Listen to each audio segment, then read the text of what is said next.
Hey, welcome to the Crook'd Kitchen. I'm here today to review a book because I wanted to start cooking more gluten-free because I have an autoimmune disease, and I also just felt like I was really lethargic all the time from eating a lot of gluten and starchy things, and so I've kind of slowly worked it out of my diet.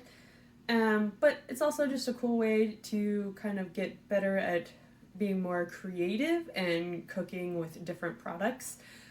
So today I am reviewing the Easy Gluten-Free Baking Cookbook by Jessica Kirk.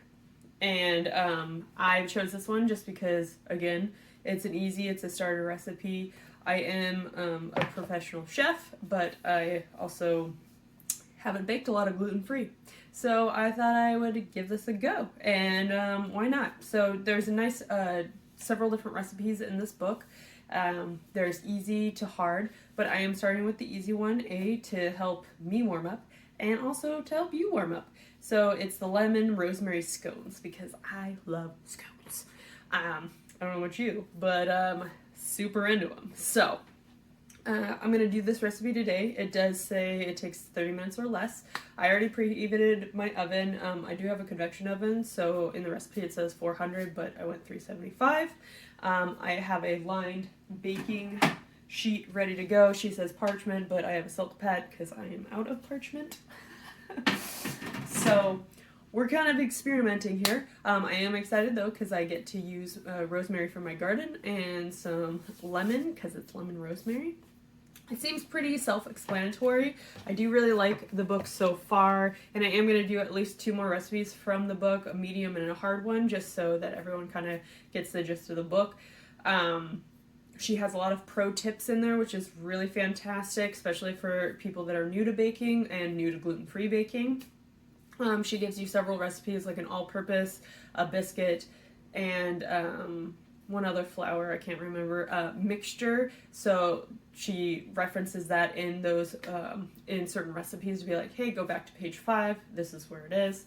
Everything's pretty self-explanatory. If you want to leave out eggs, she's got substitutions for that, different substitutions for flours, and substitutions for nut-free situations.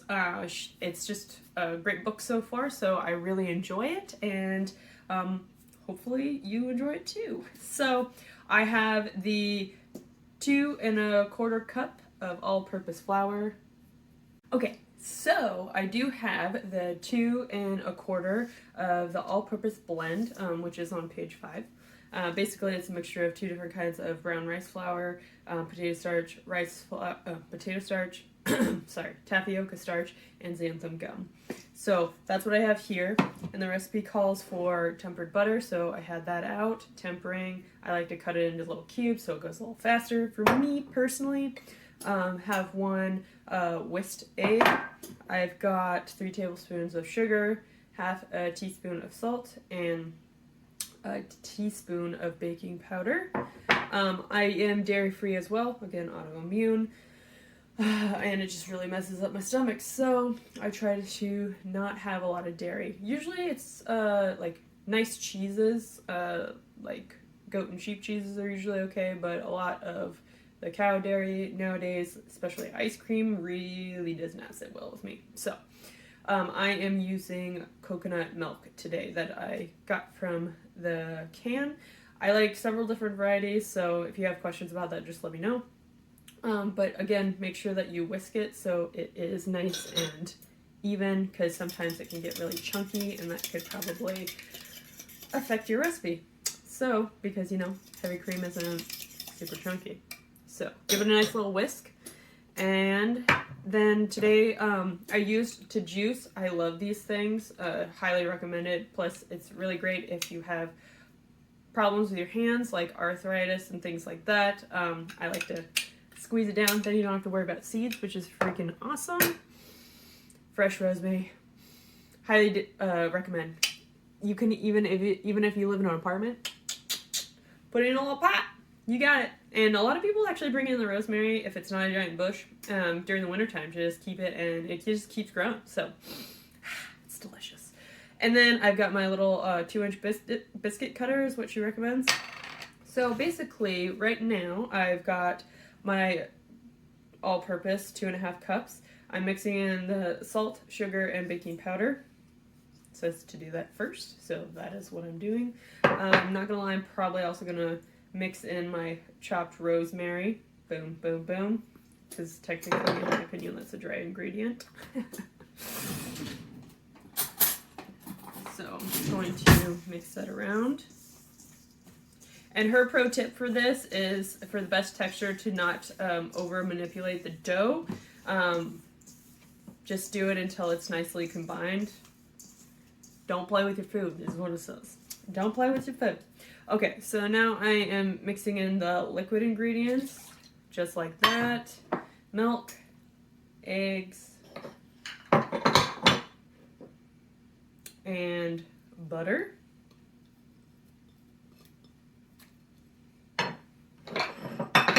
I know, this is thrilling. So exciting. So I am just mixing it with my hands, guys. It looks good. It's coming together really well. I mean, for the recipe, it's pretty simple, easy, pretty straightforward. So anyone that, you know, is intimidated by it, I think you could probably do it. And plus, who doesn't want scones? So, just kind of incorporating that as much as possible without overworking it. Okay, and then I'm going to pull it out of the bowl.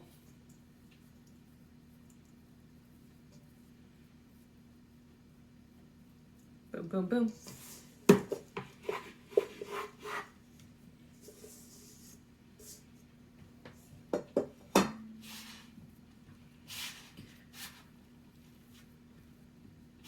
Obviously, with any kind of scone recipe, there is going to be like a little flakiness, which, I mean, isn't going to be terrible. And then it says basically to roll the dough out into a rectangle about 1.5 inches thick. So for you, if you'd like, get a ruler out if you're not quite sure what 1.5 inches is, and then go from there. So I'm going to roll it out.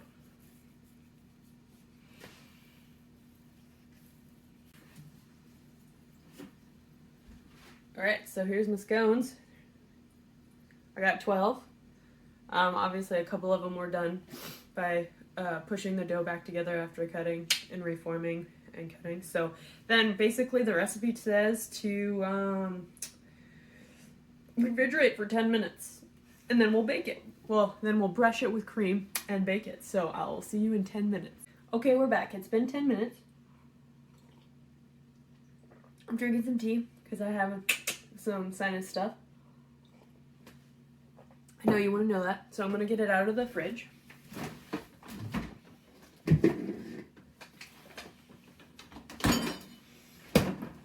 So 10 minutes, gotta fire them up in there.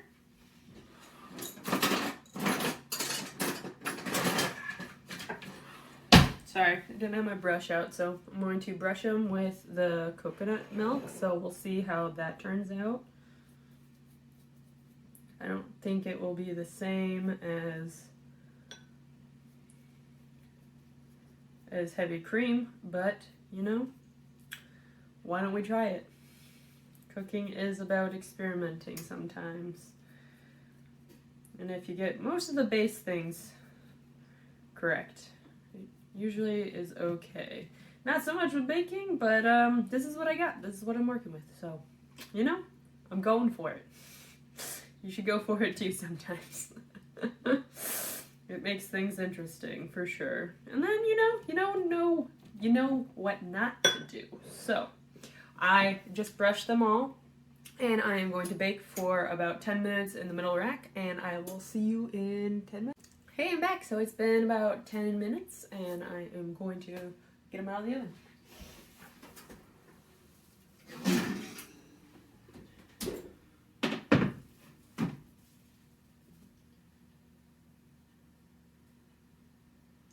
they're a little golden brown all around the edges like it said. So I'm just going to leave it, and then we can cut into it. So it says bake for 10 minutes and then let it cool at room temperature before serving. So I will see you again in a few minutes. Okay, we're back, and I'm really excited. So they've been resting, and I would have to say, though, that they didn't turn as golden brown, but I'm pretty sure that's because of my milk situation where I use coconut instead. Personally, I would probably just brush a little bit of butter on top to get my goldenness. So, but I broke it open, and do you see these beautiful scones? As I throw it off there, try to get it all set up for you, looking beautiful. Butter is dripping off of there. But turn this away a little bit. But look at those scones. They are delicious. They are flaky. They're almost biscuity, in my opinion, just because they're round, but I'm pretty sure you could cut them into little triangles like scones. But the rosemary and the lemon really make it pop. You almost don't actually even need butter. Crazy, right? No butter. Who do you think we are? But it's great. It's not dry. It's delicious. So I'm really excited to try some more recipes. She has all sorts of things. Let me keep eating and talking at the same time. She's got pies, she's got tarts, she's got zucchini banana bread, she's got puff little pastries, all sorts of things. So I'm going to try at least 2 more recipes, but right now, from eating this scone, it's gluten-free, freaking delicious. So once again, we are cooking out of Easy Gluten-Free Baking Cookbook by Jessica Kirk and DVM. Wonderful. Excited. And you should be too. And so let's see how a couple more recipes go. And I'm going to say that I probably highly recommend this book.